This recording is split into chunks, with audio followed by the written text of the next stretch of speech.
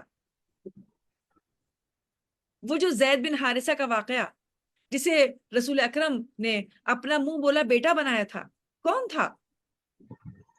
جناب خدیجہ نے بازار سے، یعنی ایک روایت یہ ہے کہ یہ کہا جاتا ہے کہ جناب خدیجہ نے ختم مرتبت کے لیے، ان کی خدمت کرنے کے لیے ایک غلام کو بازار سے خریدا اور انہیں پیش کر دیا۔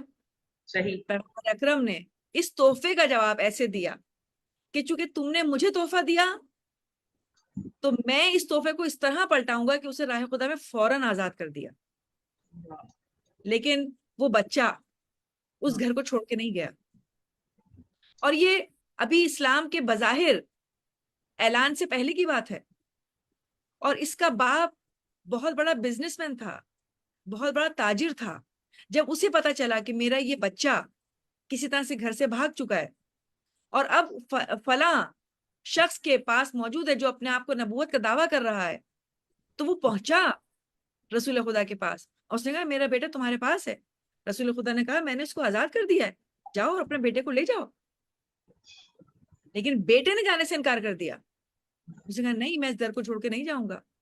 اور پھر ایسا فرما بردار بنا، ایسا مطیع بنا رسول خدا کا کہ جب آپ نے دین کا آغاز کیا، اعلان کیا، تو اس طرح سے دین اسلام کو قبول کیا کہ اس وقت کے معاشرے میں زید کو رسول خدا کا منہ بولا بیٹا کہا جاتا تھا، یعنی محمد کے بیٹے اس نام سے انہیں پکارا جاتا تھا۔ یعنی وہ دین جو اس حد تک غلام اور کنیزوں کو بالکل برابری کا سلوک دے، لیکن اس معاشرے میں یہ بات نہیں تھی۔ پروردگار ہم آج عالم اپنی میٹس کو بھی نہیں دیتے، وہ مطلب ٹھیک ہے ہم پھر بھی بہتر رکھتے ہیں، لیکن جو اہل بیت کا طریقہ کار تھا وہ تو ہم آج بھی نہیں دیتے۔ ظاہر ہے وہ تو ایک مطلب انسان کی، دیکھیں دین پر وہ جتنا بھی کاربند ہوگا اتنا زیادہ خوف خدا اس کے اندر راسخ ہو جائے گا۔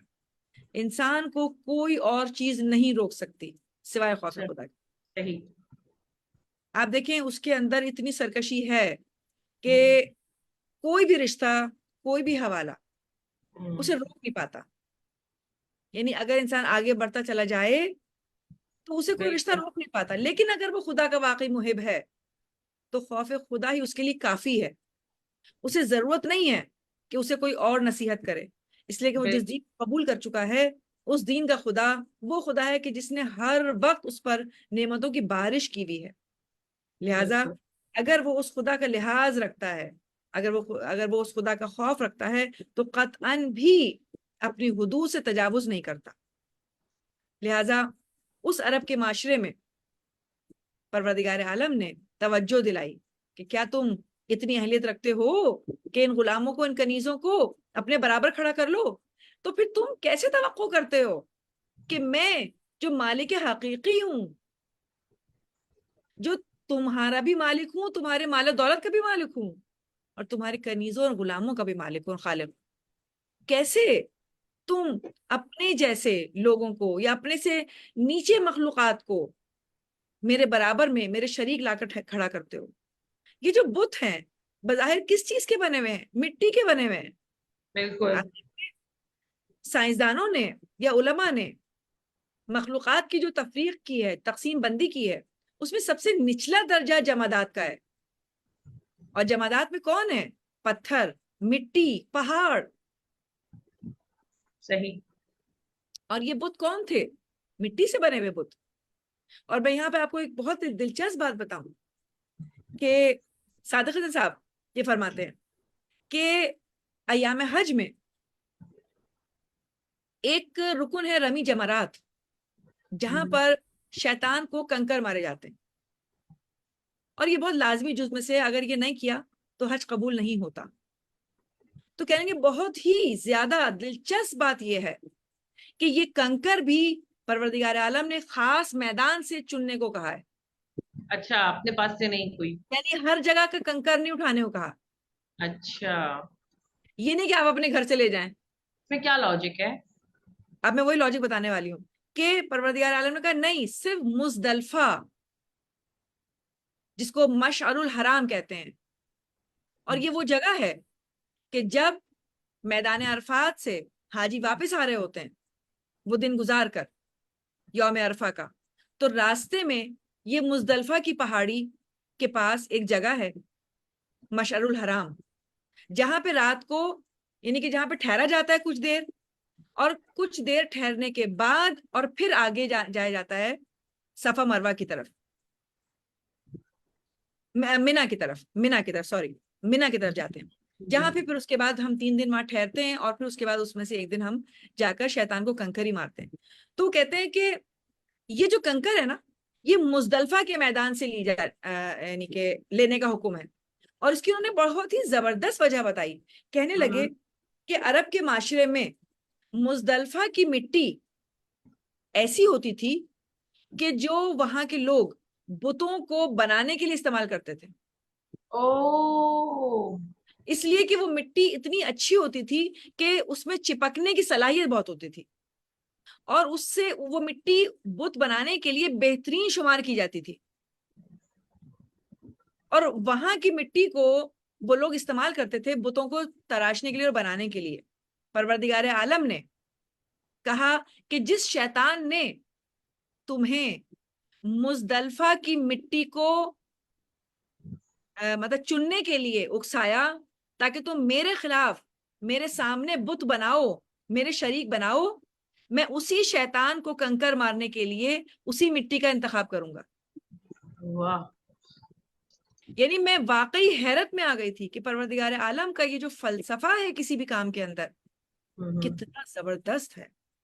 یعنی اس نے انسان کو مورد الزام میں ٹھہرایا. آپ دیکھیں بت بنائے کسی طرح انسان نے، یعنی پروردگار عالم نے اس محرک کو، اس شیطان کو، اس ابلیس کو، جس نے اس انسان کو اکسایا اور بتوں کے تراشنے پر اس جگہ کی مٹی سے کہا کہ یہاں کی مٹی بہت اچھی ہے، یہ والی مٹی لو، بت ٹوٹیں گے نہیں، چپکے رہیں گے. دیکھیں مٹی میں ایک صلاحیت ہوتی ہے، سوکھنے کے بعد ٹوٹنے لگتی ہے، تو جس میں چپکنے کی صلاحیت ہوگی تو وہ بت بنا رہے گا. بالکل بالکل.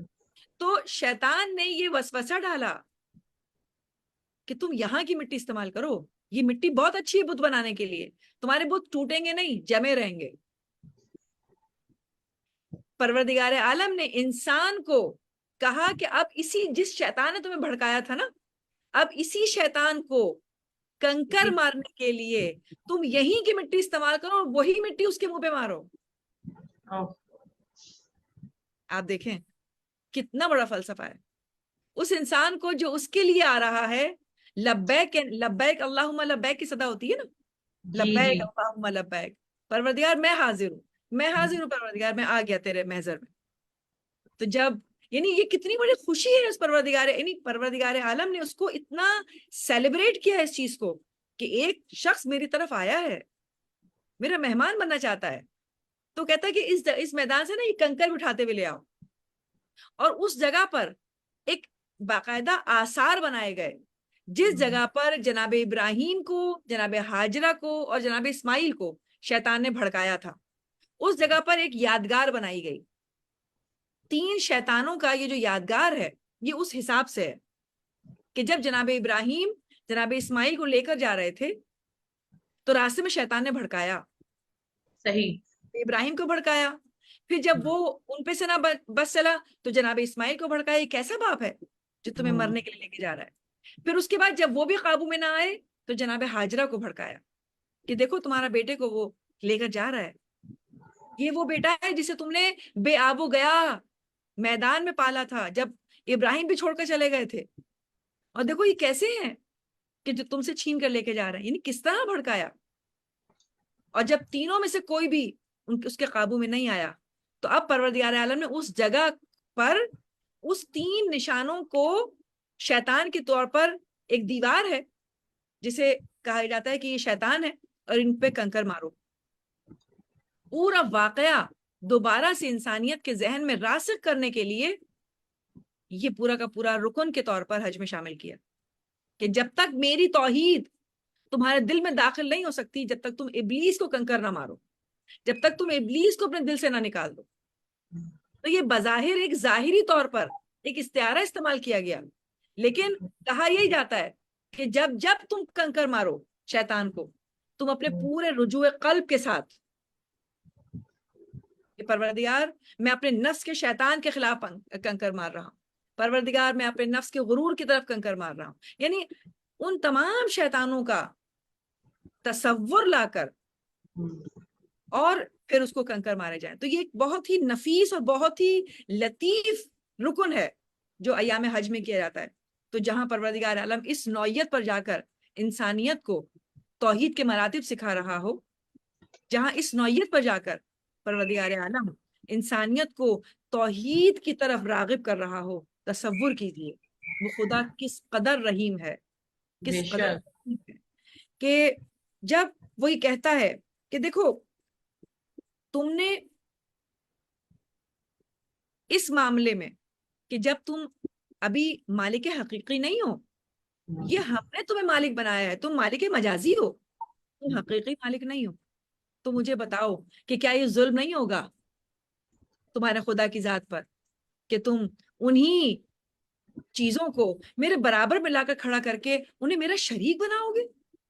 تو دیکھیں یہ کس قدر دلائل سے بھرپور بات ہے. بالکل. اب اس سے زیادہ کوئی خدا کس طرح سمجھا سکتا ہے انسانیت کو؟ بالکل. ہاں، کس نہج پر جا کر خدا انسانیت کے ذہنوں کو متوجہ کر رہا ہے کہ تم اپنے کاروباروں میں، اپنے اموال میں کبھی بھی نہیں چاہو گے کہ شرکت کرے کوئی، کسی کو اپنا شریک نہیں ٹھہراؤ گے. تو پھر تم کیوں میرے لیے تمام چیزوں کو جائز تصور کر لیتے ہو؟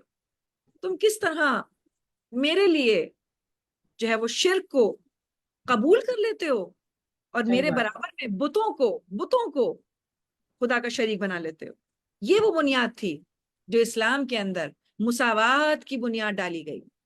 اور جب اس آیت کے ذریعے پروردگار عالم نے اس جانب توجہ دلائی تو پھر اس جانب فکر دلائی ہے کہ یہ جو کنیز غلام ہے نا، کہ تمہارے ہی جیسے انسان ہیں،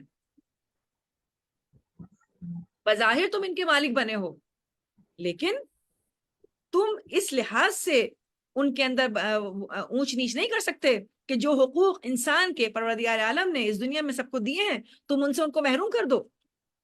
اور اس عرب کے معاشرے میں بھی کنیزوں اور غلاموں کے حقوق نہیں دیے جاتے تھے. اور آج بھی آپ دیکھ لیں ہم کتنی مرتبہ یعنی خبروں میں، رسالوں میں، سوشل میڈیا پر کئی واقعات ایسے سنتے ہیں کہ جہاں گھروں میں گھریلو ملازماؤں پر تشدد کیا جاتا تھا اور جاتا رہا ہے. آج کل کے معاشروں میں بھی تشدد ہو رہا ہے. کیا سوچ کے تشدد کیا جا رہا ہے؟ آپ نے اپنے کام کروائے، ان سے بدلے میں اس کو اجرت دے دی. کس بات کا احسان؟ آپ نے کس بات کا پیسہ اس کو دیا ہے؟ آپ نے اس کے بدلے میں اس سے کہیں زیادہ اس سے کام لے لیا. بالکل ایسے. کس بات کا تشدد؟ اگر وہ کوئی کام جو آپ نے اس کے بات چیت کے دوران اس پہ لاگو نہیں کیا تھا، اگر آپ اس کام کو اس سے کروا رہے ہیں تو آپ تو ویسے ناجائز کام کروا رہے ہیں. لیکن آج کل کے معاشرے میں آپ یقین کریں کہ کتنی زیادہ، یعنی میں تو ایک خبر سن رہی تھی جس میں باقاعدہ عدالت کے ایک جج کے گھر میں یہ واردات ہوئی ہے کہ جج کی بیوی نے، جج نے گھریلو ملازمہ پر اتنا تشدد کیا کہ وہ مرنے کے قریب پہنچ گئی. جب کسی معاشروں میں ججز، قاضی اپنے گھروں میں عدالت نافذ نہ کر پائیں تو مجھے بتائیے اس معاشروں کے کیا حال ہو. کہاں اور کہاں توحید شناسی، یعنی اپنے آپ کو فرعون سمجھے ہوئے ہیں، اپنے آپ کو مطلق العنان حکومت کے فرما روا سمجھے ہوئے ہیں. بالکل ایسے ہی ہے. اور اس کے بعد اگلی آیت میں پروردگار عالم یہ کہتا ہے بل اتبع الذین ظلموا اہواءہم بغیر علم، بلکہ ظالم تو وہ لوگ ہیں جو بغیر علم و آگہی کے اپنے خواہشات کی پیروی کرتے. فمن یہدی من اضل اللہ، اور خدا جسے گمراہ کرے اسے کون ہدایت کر سکتا ہے؟ کہ کس کے لیے فما کالا لہم من ناصرین، اور ان کا کوئی یاور و مددگار نہ ہوگا۔ یہ 29 نمبر کی آیت۔ جی اور اس میں پروردگار عالم یہ توجہ دلا رہا ہے کہ دیکھو یہ جو تم ظلم کر رہے ہو، یعنی جی شرک سب سے بڑا ظلم ہے، ہوں، سب سے بڑا ظلم جو انسان اپنے اوپر کر رہا ہے، خدا پر کر رہا ہے۔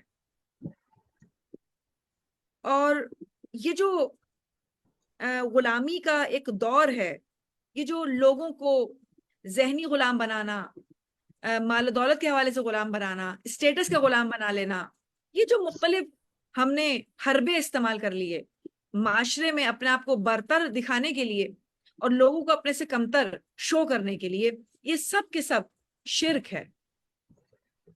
کیوں؟ اس لیے کہ ہم اندرونی طور پر ان کو اپنا خدا سمجھے ہوئے ہیں۔ ہم یہ سمجھتے ہیں کہ ان کے اوپر ہم ہیں، ہم جو چاہیں گے ان کی زندگی میں ان کے ساتھ سلوک روا رکھیں گے۔ اور یقین جانے کہ یہ وہ کام ہے کہ اس میں مطلب انسان کہاں تک پست ہو سکتا ہے۔ یہی وجہ ہے کہ اس سے پچھلی آیت میں 28 آیت میں جو پروردگار عالم کہتا ہے کذالک نفسر الآیات لقوم یعقلون، بے شک اس میں نشانیاں ہیں ان لوگوں کے لیے جو صاحب عقل ہیں، جو غور و فکر کرتے ہیں، جو عقل کے ذریعے ان حقائق کو سمجھنے کی کوشش کرتے ہیں۔ لہٰذا جو تم اپنے لیے پسند نہیں کرتے وہ تم اپنے رب کے لیے کیوں پسند کرنا چاہتے ہو؟ اور اس کے بعد وہ کہتا ہے کہ یہ جو نفس پرست انسانوں نے اپنے دلوں پر جہالت اور نادانی کے پردے ڈال رکھے ہیں، یہ جو ایام جاہلیت کی خرافات اور تعصبات آج تک بھی ان کا پیچھا نہیں چھوڑے ہوئے ہیں، اور انہوں نے معاشرے کی فضا کو پراگندہ کر لیا ہے۔ تو پروردگار عالم ان کے لیے کہتا ہے کہ یہ جو تم ظلم روا رکھے ہوئے ہو نا، یہ صرف اپنی ہوا اور ہوس کی وجہ سے روا رکھے ہوئے ہو۔ تم اپنے خواہش نفسانی کو پورا کرنے کے لیے، اسے تسکین دینے کے لیے کام کرتے ہو۔ اس کا مطلب تم اپنے نفس کی پیروی کرتے ہو، تم اپنے نفس کو خدا بنائے ہوئے ہو، تمہارا نفس جو چاہتا ہے تم سے کروا لیتا ہے۔ لہٰذا خدا تمہارا خدا نہیں ہے، بلکہ یہ خواہش نفس تمہارا خدا ہے۔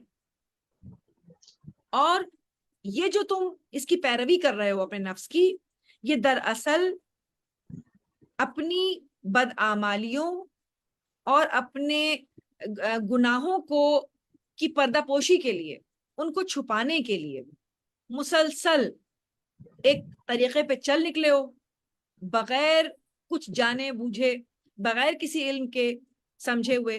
یعنی آپ یقین کریں، ایک طبقہ وہ ہے جو اس لیے بھی ان محافل میں جہاں پہ امر و نہیں کی باتیں ہوتی ہیں، نصیحت کی باتیں ہوتی ہیں، نہیں جاتا، اس لیے کہ بھئی نہ ہم جانیں گے، نہ ہمیں پتہ چلے گا، اور نہ ہم پر ہوگا۔ ایسا ہے، میں ایسے بہت سارے لوگوں سے ملی ہوں اور جانتی ہوں جنہوں نے مجھ سے کہا کہ بھائی ہمیں یہ نہیں سننا، اگر ہم جان گئے تو ہمیں عمل کرنا پڑے گا۔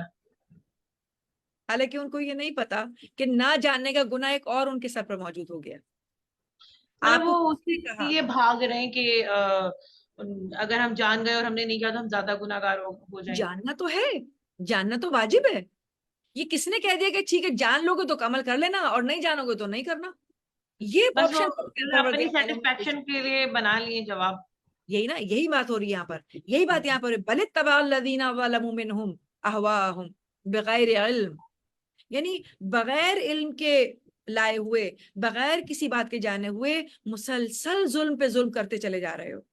اور پھر جب تم اپنے ان گناہوں میں اتنا آگے بڑھ جاؤ گے تو پھر خدا بھی تمہیں ضلالت کے اندھیروں میں چھوڑ دے گا، اور خدا جس کو ظلمت کے اندھیروں میں چھوڑ دیتا ہے پھر اس کی کوئی ہدایت نہیں کر سکتا۔ فمن اضل اللہ فمن یہدی من اضل اللہ، کہ جس کو اللہ گمراہیوں میں چھوڑ دیتا ہے پھر اس کی ہدایت کوئی بھی نہیں کر سکتا۔ اور وما لہم من ناصرین، یہ خود اپنی لیے جو ہے وہ گڑھا کھود رہے ہیں. ان کی مدد کرنے والا، ان کا یاور و مددگار کوئی بھی نہیں ہوگا. یہ خود اپنے لیے کوئی بھی یار و مددگار نہیں چھوڑ رہے. یعنی وہ خدا جو کہتا ہے میں تمہارا یاور و مددگار بنوں گا، یہ خود اپنے لیے کسی بھی یاور اور مددگار کو نہیں چھوڑ رہے. لہٰذا یہ جو جملہ پروردگار عالم نے کہا کہ ایک وقت آئے گا کہ تمہیں کوئی بھی ظلمات سے نور کی طرف لے کر نہیں جائے گا. اور کئی جگہ پہ جیسے مثال سورہ ابراہیم میں آیت نمبر 27 میں پروردگار عالم ارشاد فرماتا ہے وَيُضِلُّ اللَّهُ الظَّالِمِينَ، خدا ظالموں کو گمراہ کر دیتا ہے. لہذا پروردگار عالم نے اس آیت میں ظالمین کے گروہ کو، مشرکین کے گروہ کو باقاعدہ طور پر ایک ایسا گروہ بیان کیا ہے کہ جو اس بات کے مستحق ہیں. کیوں؟ اس لیے کہ وہ عظیم ترین ظلم کے، شرک کے مرتکب ہوئے، انہوں نے خدا کے ساتھ کھڑا کیا. یعنی مثال کے طور پر آپ دیکھیں جس طرح سے یہ ہم کہتے ہیں کہ پروردگار عالم جیسے بار بار ہمیں توجہ دلاتا ہے کہ آپ اپنی عقل و شعور کو اگر آپ استعمال کریں تو ممکن نہیں ہے کہ اس دین فطرت کی رعنائی کو، اس دین فطرت کی خوبصورتی کو نہ درک کر لیں. اور یہ جو ہم آپ کو بار بار توحید کی طرف بلا رہے ہیں، یہ دراصل فطری تقاضا ہے جو آپ کے فطرت میں، آپ کی طبیعت میں ودیت کر دیا گیا. آپ یہ جو بت تراش رہے ہیں یا آپ کسی کو بھی بت بنا رہے ہیں یا معبود بنا رہے ہیں، دراصل فطری طور پر آپ کی فطرت میں یہ جذبہ موجود ہے کہ جس نے آپ کو بنایا اس کو ڈھونڈیں اور اس کی عبادت کریں. معبود بنانے کا مطلب ہی یہی ہے کہ آپ کی فطری خواہش اکسا رہی ہے آپ کو کہ اس خدا کو ڈھونڈیں. یعنی جستجو کرنا خدا کے بارے میں فطری طور پر، تکوینی طور پر انسان کے جسم کے اندر، اس کی عقل کے اندر موجود ہے. لہذا ہمیں دعا کرنی چاہیے پروردگار عالم سے کہ پروردگار ہمیں شرک کی گمراہی سے، ظلم کی گمراہی سے دور رکھ. اور ان ایام میں کہ جب ہم ماہ مبارک رمضان میں کے ایام کو گزار رہے ہیں، جہاں ہمارے دن روزوں کی حالت میں اور راتیں عبادتوں میں گزر رہی ہوں، جہاں ہم ان سوروں کے ذریعے وہ پیغام تیری جانب سے وصول کر رہے ہوں، تو ہمیں بھی اس قدر ہمت اور طاقت عطا کر کہ ہم اس پیغام کو مکمل طور پر اپنے جسم اور روح پر نافذ کر سکیں، تاکہ شہودی کا سامان مہیا کر سکیں اور نفس مطمئنہ کے لیے کوشش جاری کر سکیں. اللہ آمین یا رب العالمین. بہت بہترین. اور ناظرین یہ والی ایپیسوڈ تو بہت ہی زبردست تھی، اسپیشلی خاص کر کے جو آپ نے بتایا کہ مٹی سے جو شیطان کو مارنے والی بات ہے، یہ واقعی نئی تھی، نہیں پتا ہم لوگوں کو. اسی کے ساتھ ہی ناظرین پروگرام کا وقت ختم ہوتا ہے. انشاءاللہ کل پھر حاضر ہوں گے، آگے کی مزید آیتوں کی تفسیر جانیں گے. میں شکریہ ادا کرتی ہوں اپنی مہمان محترمہ سیما زیدی صاحبہ کا کہ انہوں نے اپنی مصروفیات میں سے وقت نکالا اور ہمیں جو ہے وہ اتنے بہترین انداز میں آیتوں کی، سورہ روم کی آیتوں کی تفسیر سمجھا رہے ہیں. اسی کے ساتھ ناظرین اجازت دیجیے بطول زہرا کو پیام قرآن سے. اپنا خیال رکھیے، دیکھتے رہیے ٹائم ٹی وی کینیڈا. اللہ حافظ.